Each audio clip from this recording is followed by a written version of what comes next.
Hi dear friends, ഇന്ന് ഞാൻ നിങ്ങളുമായി ഷെയർ ചെയ്യാൻ പോകുന്ന റെസിപ്പി ഗോതമ്പ് വെച്ചൊരു ബൂരിയാണ്.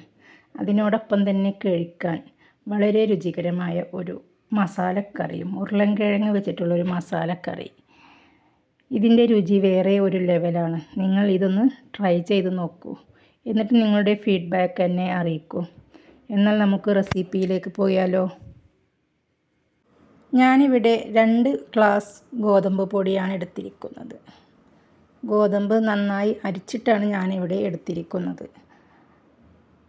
ഇനി നമുക്ക് ഗോതമ്പ് മാവ് കുഴക്കാനായിട്ടുള്ള വെള്ളം ഒന്ന് ചൂടാക്കിയെടുക്കാം. അതിലേക്ക് നമുക്കൊരു 1/2 ടീസ്പൂൺ ഉപ്പിട്ട് കൊടുത്ത് നന്നായി ഒന്ന് ഇളക്കിയതിന് ശേഷം നമുക്ക് ഈ ഗോതമ്പ് മാവിലേക്ക് കുറേശ്ശെ ഒഴിച്ചൊന്ന് കുഴച്ചെടുക്കാം. ഒരു തവി വെച്ച് കുഴച്ചതിന് ശേഷം നമുക്ക് കൈ വെച്ചിട്ടും കുഴച്ചെടുക്കാം. തവി വെച്ച് കുഴച്ച് മിക്സാക്കിയതിന് ശേഷം പിന്നീട് നമുക്ക് കുറേശ്ശെ വെള്ളം ഒഴിച്ച് കൈ വെച്ച് കുഴച്ചെടുക്കാം. ഇനി നമുക്കിതിലേക്ക് കുറച്ച് വെളിച്ചെണ്ണ ഒഴിച്ചു കൊടുക്കാം. വെളിച്ചെണ്ണ ഒഴിച്ചതിന് ശേഷം നമുക്കിതൊന്ന് നന്നായി കൈ വെച്ച് കുഴച്ച് കൊടുക്കാം. 2 സെക്കൻഡോളം ഇത് നന്നായി ഒന്ന് കുഴച്ച് കൊടുക്കാം.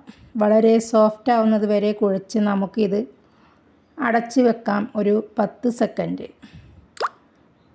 ഇത് അടച്ച് വെക്കുന്നത് വളരെ സോഫ്റ്റായ ബൂരി ആവാൻ വേണ്ടിയാണ്. ഇങ്ങനെ നന്നായി ഉരുട്ടിയെടുത്തതിന് ശേഷം നമുക്കിത് അടച്ച് വെച്ച് മാറ്റി വെക്കാം. നമുക്ക് ബൂരിയിലേക്കുള്ള മസാലക്കറി റെഡിയാക്കാം.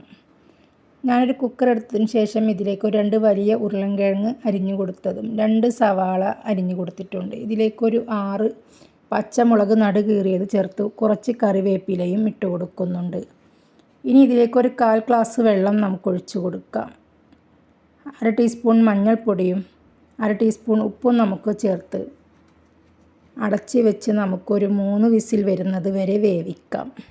മുളകും പൊടി ഞാൻ ചേർക്കുന്നില്ല. അതിനായിട്ട് നിങ്ങളുടെ എരിവിനനുസരിച്ച് നിങ്ങൾക്ക് പച്ചമുളക് ചേർത്ത് കൊടുക്കാവുന്നതാണ്. തീ മീഡിയം ഫ്ലെയിമിലേക്ക് ആക്കിയതിന് ശേഷം കുക്കർ അടച്ച് വെച്ച് നമുക്കൊരു 3 വിസിൽ വരുന്നത് വരെ വേവിക്കാം. ഇനി നമുക്ക് ഭൂരിമാവൊന്ന് സോഫ്റ്റായി വന്നോ എന്ന് നോക്കാം. ഭൂരിമാവ് നല്ല സോഫ്റ്റായി വന്നിട്ടുണ്ട്. ഇതിൽ നിന്ന് കുറേശ്ശെ ചെറിയ ഉരുളകളാക്കി എടുത്ത് നമുക്ക് പ്രസ്സിലിട്ട് അമർത്തി ഇതുപോലെ വട്ടത്തിൽ നമുക്കെടുത്ത് മാറ്റി വെക്കാം. വളരെ ചെറിയ ഉരുളകളാക്കിയിട്ട് എടുത്തിട്ട് വേണം ഇതുപോലെ വട്ടത്തിൽ നമുക്ക് എടുത്ത് മാറ്റി വെക്കാൻ.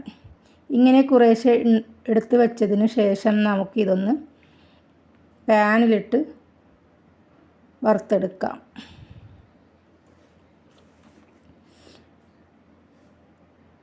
ഇനി നമുക്ക് വെളിച്ചെണ്ണ അടുപ്പിലേക്ക് വെച്ച് കൊടുക്കാം. വെളിച്ചെണ്ണ ഇത് പൊരിക്കാൻ ആവശ്യമായ വെളിച്ചെണ്ണ ഞാനിതിലേക്ക് ഒഴിച്ചു കൊടുത്തിട്ടുണ്ട്. ഇതിലേക്കിട്ട് ഓരോ പൂരിയും നമുക്കിതുപോലെ പൊരിച്ചെടുക്കാം.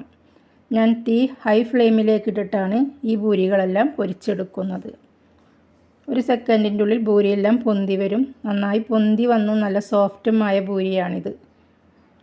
ഇനി നമുക്കിത് മാറ്റി വെക്കാം.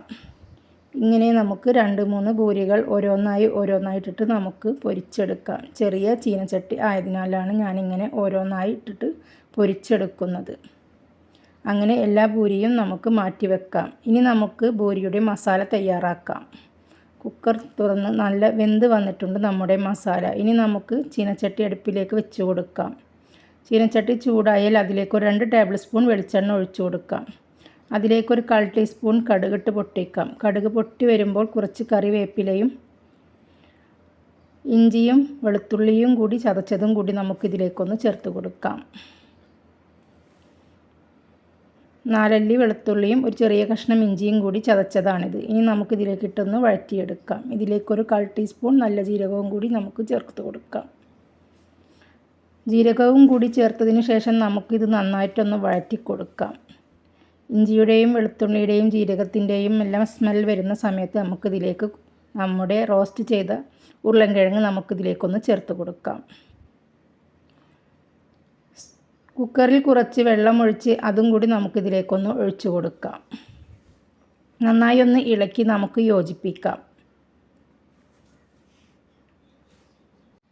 തീ മീഡിയം ഫ്ലെയിമിലേക്ക് ആക്കിയിട്ട് വേണം ഇതുപോലെ ഒന്ന് യോജിപ്പിച്ച് കൊടുക്കാൻ. കുക്കറിൻ്റെ വെള്ളവും നമുക്കിതിലേക്കൊന്ന് ഒഴിച്ച് നന്നായി ഒന്ന് ഇളക്കി യോജിപ്പിക്കാം. ഇനി നമുക്ക് 2 മിനിറ്റ് ഒന്ന് വറ്റാൻ വേണ്ടി വെക്കാം. വെള്ളം വറ്റിയതിന് ശേഷം നമുക്ക് ഇത് ഇറക്കി വെക്കാം. തീ നമുക്ക് ഓഫാക്കി കൊടുക്കാം. വളരെ രുചികരമായ ഒരു ഉരുളൻകിഴങ്ങ് മസാലക്കറിയാണിത്. നിങ്ങൾ തീർച്ചയായും ഇതൊന്ന് ട്രൈ ചെയ്ത് നോക്കൂ. നിങ്ങൾക്കിത് തീർച്ചയായും ഇഷ്ടപ്പെടും. നിങ്ങൾ ആദ്യമായിട്ടാണ് എൻ്റെ ചാനൽ കാണുന്നതെങ്കിൽ പ്ലീസ് ഒന്ന് സബ്സ്ക്രൈബ് ചെയ്തേക്കണേ.